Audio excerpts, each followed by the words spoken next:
aqui nós temos um tubo de Venturi, aqui é a passagem do ar. Então o ar é um fluido e vai passar por esse estreitamento. Esse formato aqui é familiar para vocês?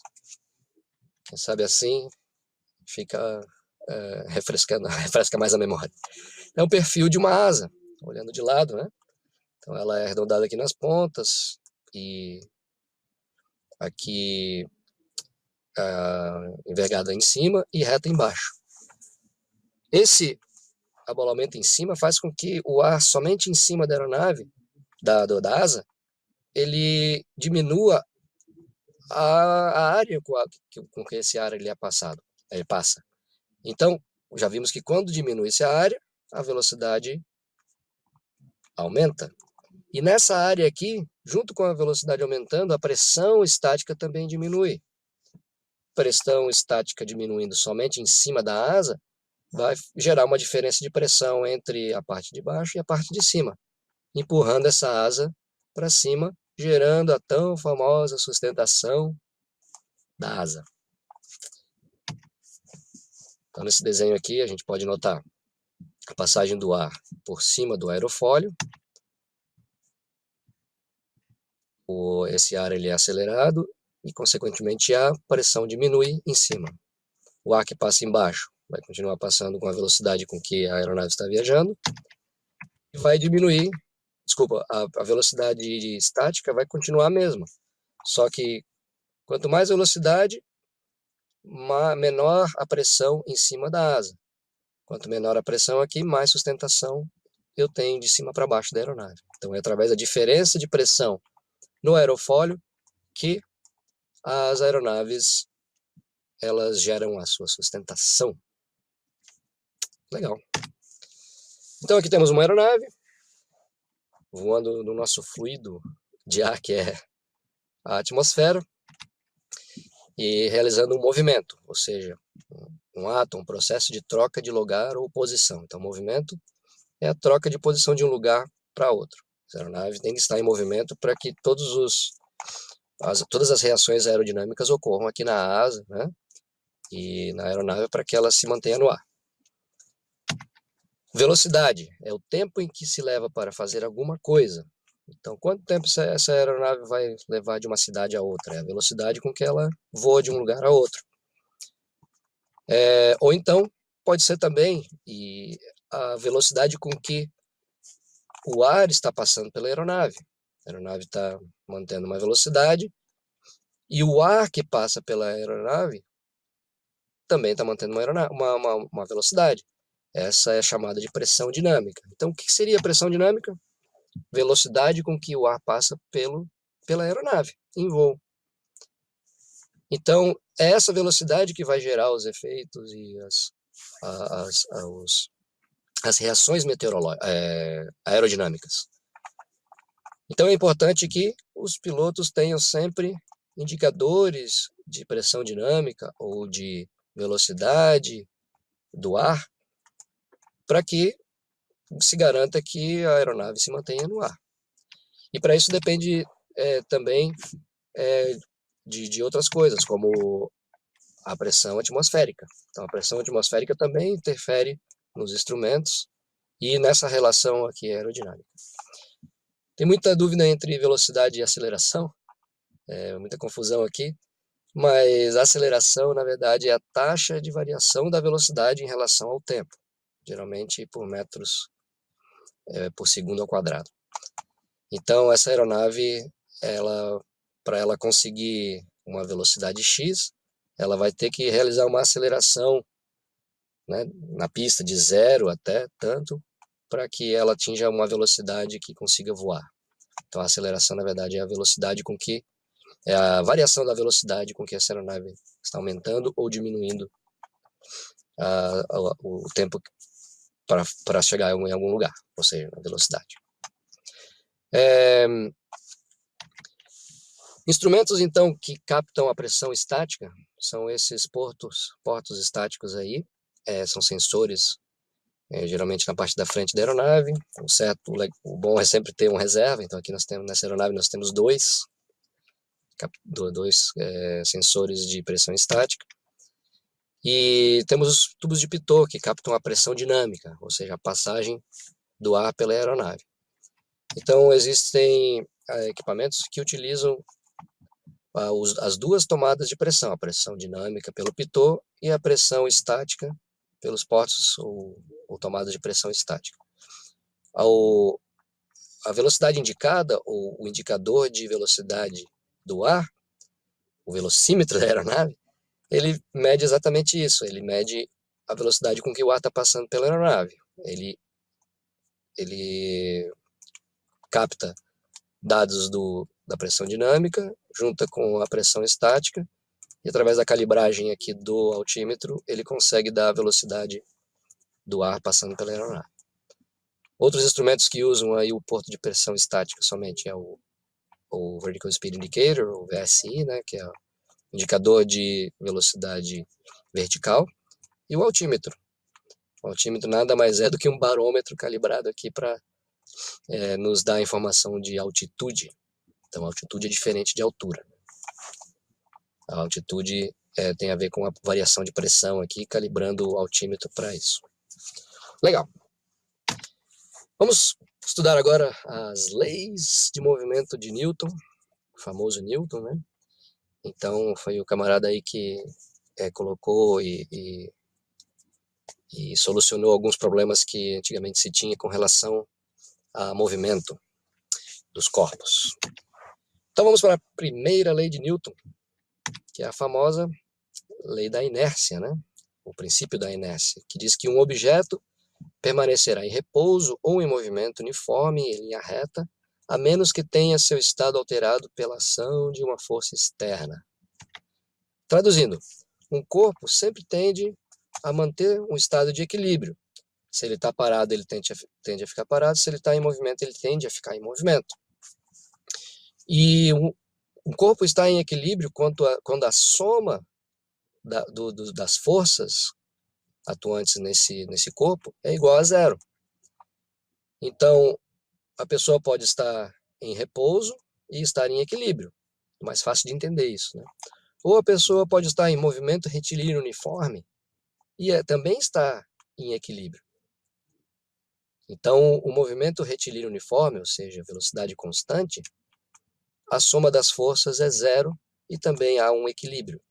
Então, nós temos essas duas situações para a lei da inércia. O exemplo clássico é o exemplo do ônibus com pessoas dentro, né? Então, aqui com relação ao ônibus, as pessoas estão em equilíbrio, ou seja, estão em repouso em relação ao ônibus. Mas tanto o ônibus quanto as pessoas, elas estão em movimento retilíneo uniforme, né, considerando que elas estão com velocidade constante, movimento retilíneo uniforme, aqui nessa viagem, nessa estrada. Quando o ônibus freia, a tendência é a gente manter o equilíbrio, ou seja, manter essa situação aqui. Por isso que a gente é jogado para frente. A gente tende a manter aquele equilíbrio de movimento retilíneo uniforme, até que a gente faça força aqui nos pegadores, né, e consiga equilibrar novamente a nossa força aqui com a velocidade, né, ou a aceleração do ônibus. Maior ou menor inércia? É fácil de perceber que quanto mais massa um corpo tem, mais difícil vai ser de parar ele ou de mudar o equilíbrio. Mais difícil vai ser de iniciar uma aceleração ou mais difícil vai ser de desacelerar também um corpo com maior massa. Quanto menos massa, menor inércia, e é mais fácil de parar ou de movimentar. Então isso se aplicaria, na verdade, aos aviões, né? Diversos tamanhos de aeronaves. Elas têm que ter sistemas tanto de freio compatíveis com a massa, né? Com o tamanho dessa aeronave, tanto quanto motores também compatíveis para gerar as acelerações e atingir as velocidades que esse avião precisa atingir. Legal. Vamos para a segunda lei de Newton, então. A lei clássica, né, o princípio clássico da dinâmica, que diz que a força resultante que atua sobre um corpo é proporcional ao produto da massa, ou seja, a multiplicação da massa pela aceleração por ele adquirida. Newton falou. Reduzindo por uma equação, então, ficamos assim. Força é igual a massa vezes a aceleração. Não se preocupe que não vai cair cálculos com isso. É preciso que a gente tenha ciência. A não ser que vocês queiram um dia se tornarem projetores, né? Entrar aí para a parte de engenharia aeronáutica. Mas é preciso a gente entender mais ou menos como funciona isso. Então, força é igual ao produto da massa vezes a aceleração. O que isso quer dizer? Em outras palavras, é dizer que a força resultante é diretamente proporcional à aceleração. Então, aumentando-se a força, aumenta-se a aceleração. Aumentando-se a massa, é preciso de mais força para que haja aceleração. Então, essas forças elas são diretamente proporcionais. Aumentando uma, aumenta a necessidade de aumentar a outra, e assim por diante. Exemplo clássico aqui, então, de um camarada puxando um peso, né? E é importante notar que a aceleração tem o mesmo sentido do que a força. Por isso que eles são diretamente proporcionais. Então, a força com que esse camarada vai estar puxando tem que ser pelo menos igual à massa igual ou maior a massa desse objeto para que ele consiga uma aceleração. Aplicações importantes, então, dessa segunda lei de Newton. Uma aplicação que a gente não se dá conta às vezes, que é exatamente essa fórmula aqui da lei de Newton, é o peso. Então, peso é a atração, né, dos corpos pela Terra. E a gente tem essa formulazinha que a gente já estudou, né, que é peso igual a massa vezes a gravidade. Lembra, a gravidade é a aceleração. Isso, a gravidade é uma aceleração, porque a gente não... Todos os corpos na atmosfera, né, desconsiderando o atrito, o vento e tal, eles não caem com 10 metros por segundo, né, 9,8 metros por segundo e alguma coisa. 10 metros por segundo. Então, essa é a aceleração da gravidade. Então, é exatamente essa fórmula aqui. Força, peso é uma força, é igual a massa vezes a aceleração da gravidade. Bacana, né? E outra aplicação é com relação à construção das aeronaves. Como eu já havia comentado antes, se eu quero uma aeronave que exerça muita variação de aceleração, muita variação de velocidade, eu tenho que construir uma aeronave com motores super potentes, né? No caso aqui, a relação peso-potência aqui nesse tipo de aeronave é gigante. São 2 motores muito potentes, porque essa aeronave ela precisa aumentar a velocidade muito rápido, diminuir a velocidade muito rápido, ou seja, variações de acelerações diferentes, muito rápidas, exigindo aí então maior e menor, quer dizer, uma eficiência muito grande aqui desses motores. Terceira lei de Newton, famosa terceira lei de Newton, lei da ação e reação. Ele diz que para toda a força aplicada existe outra do mesmo módulo, mesma direção, mas sentido oposto. Então, nossa aeronavezinha aqui de novo. Os motores, né, a aeronave, através dos motores, vai jogar um ar em alta velocidade para trás do avião, né, para trás da aeronave, fazendo com que haja uma ação na atmosfera. Então, esse ar aqui, ele bate contra a atmosfera, o ar aqui. Essa a gente considera a ação na atmosfera. Essa ação gera uma força de mesma intensidade, né, de mesmo módulo, mesma direção, mas o sentido oposto. A mesma direção dessa força está jogando aqui para trás, só que o sentido da aeronave está sendo para frente. Então a reação dessa força gerada pelos motores é incidida na aeronave.